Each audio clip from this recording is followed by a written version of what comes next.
Hello and welcome to our discussion on financial statements. In this session, our focus is to understand the impact of financing decision on the financial statements. When we say financing decision, that means a decision of financing an asset either by debt or equity or any other means of financing. To understand that, we will take this balance sheet, opening balance sheet.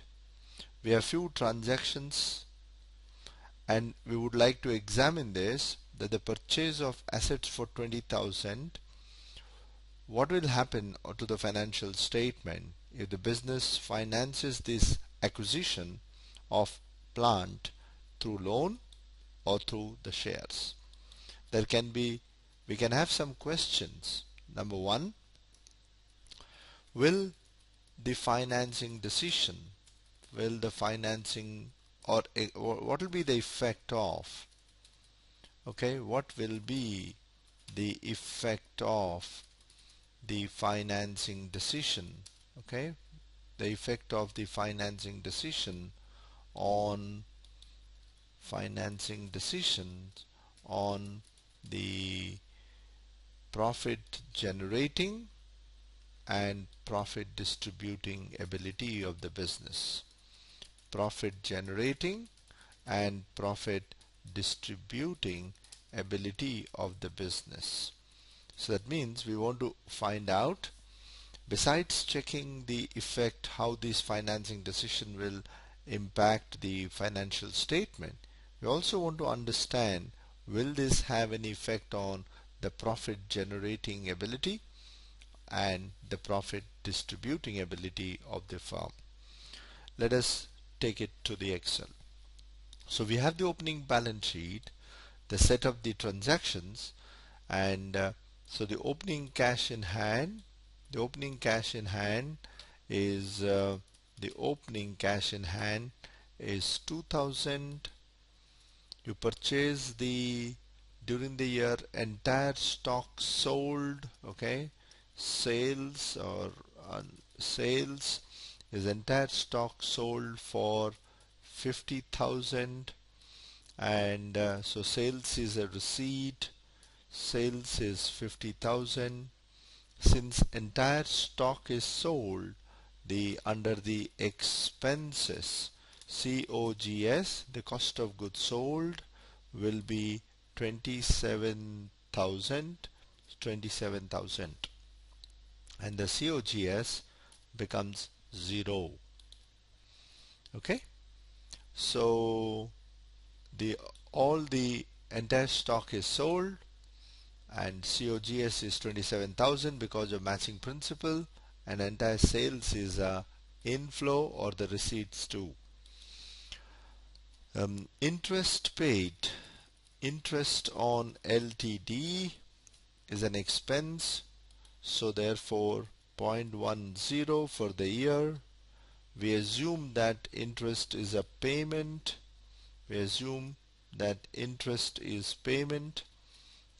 Payments.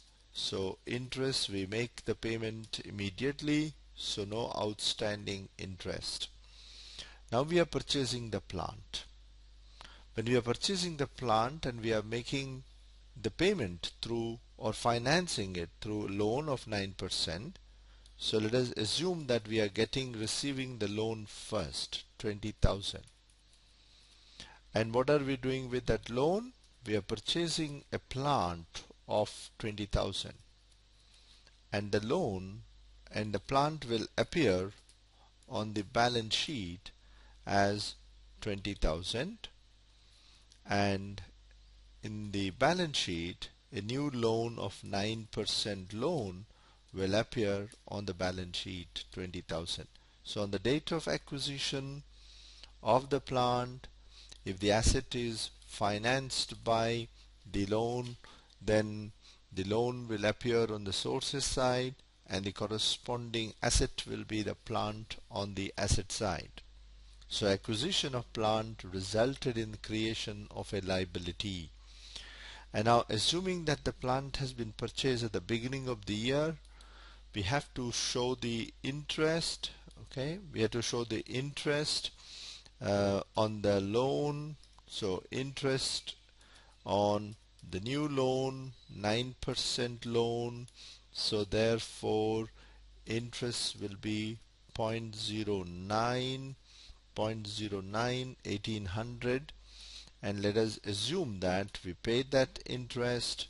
So interest is an expense and outflow of fund, and the life of the plant is 4 years, so the depreciation on the plant will be, depreciation on plant will be 20,000. Depreciation on the plant will be 20,000 divided by 4, assuming that we are making straight line method of charging depreciation. So the value of the plant will come down to the extent of 5,000. So no other items. So the total incomes are 50,000. The total expenses before tax is 34,300. So PBT is 50,000 minus 34, and assume that tax is 30%, and so tax will be 4,700, and if we pay the tax fully, 4,710. The profit after tax is 15,700 minus, so 10,990 is a profit after tax. And profit after tax, if no information is given, we'll transfer the profit after tax to the reserves, assuming that the entire profit is retained by the business. So when the business is financing its assets through the loan, the profit is 10,990. The cash inflows 72,000, cash payments 27,010. So therefore cash in hand is equal to 72,000 minus 27,010. So 49,990 is the cash at the end of the year.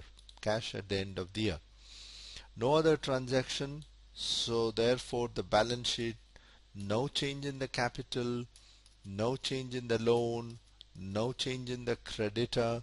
So the total of the sources side is 96,900. No change in the debtor, so no change in the fixed asset, assuming that to be a non-depreciable asset. So the total of assets will be also 96,990. So we have prepared the financial statements. So let us find out some effect. So the number of shares at the end of the year is 50,000 divided by 5. So EPS is equal to PAT divided by number of share. So the EPS is equal to 1.099. Let us also put this two items, PBIT. So PBIT is a sales minus COGS minus depreciation. So PBIT is 18,000. Okay, PBIT is 18,000. We'll use that later. So PBIT is 18,000, which is equal to, hope we are right, sales minus COGS minus depreciation on the plant will give us the profit before interest and tax. This reflects the profit generating ability, and this reflects the profit distributing ability. Now to understand the effect, let us take this example and see what will happen if the assets are financed by or through capital. Let us just copy this. Copy this and put it here. So if you are financing through capital, if you are financing through capital, if you are financing through the capital, only changes that will happen will be there will be no interest, there will be no loan, and so the 9% loan will not be there, and there is no inflow of loan, there is no interest on the loan.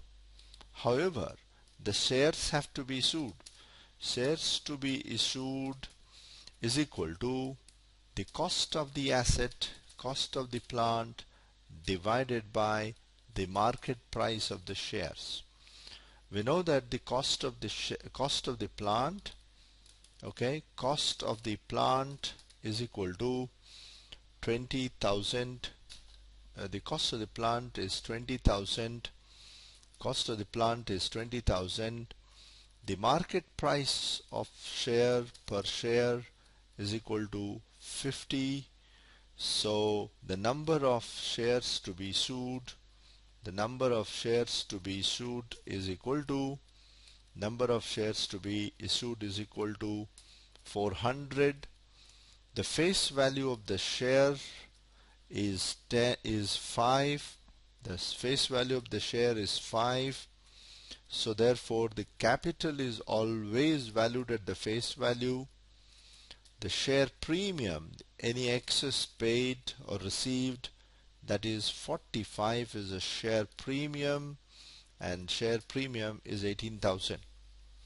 So now because of the purchase of the asset, so the plant will be now 20,000 at the time of the purchase. Capital will increase by 2,000, and share premium will appear on the balance sheet as the balancing amount 18,000. So we can just check what happened. So the share premium will appear 18,000, capital will increase by 2,000, and plant will appear by 20,000 on the balance sheet. No interest payment, no interest as an expense. The depreciation remains same. So the new profit after tax is 12,250. The number of share is 10,400. The EPS has gone up from 1.99 to 1.17. So the change in the EPS, if we write down here, so with the loan, to summarize here, with loan, with capital, with loan, PBIT is 18,000. With capital, PBIT is 18,000. PAT with loan is 10,990. With capital, it is 12,250. EPS with the loan is 1.099, and with capital it is 1.17. So this shows the effect of the sources of finance on profit generating and profit distributing ability of the firm. We can see that in both the cases the PBIT remains same. PBIT reflects the profit generating ability, whereas these two reflect the profit distributing ability.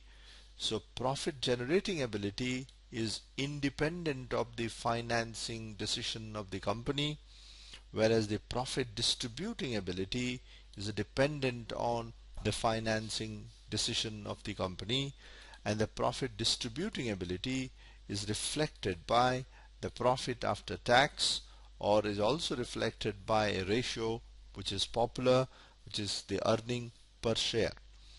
To go back, with which we wanted to understand what will be the effect on the financing decision on the profit generating and distributing all other things remaining constant, profit generating ability is not affected by the composition of the capital, but the profit distributing ability is affected by or dependent on the financing structure or the capital structure or the debt equity ratio of the company. Thank you very much.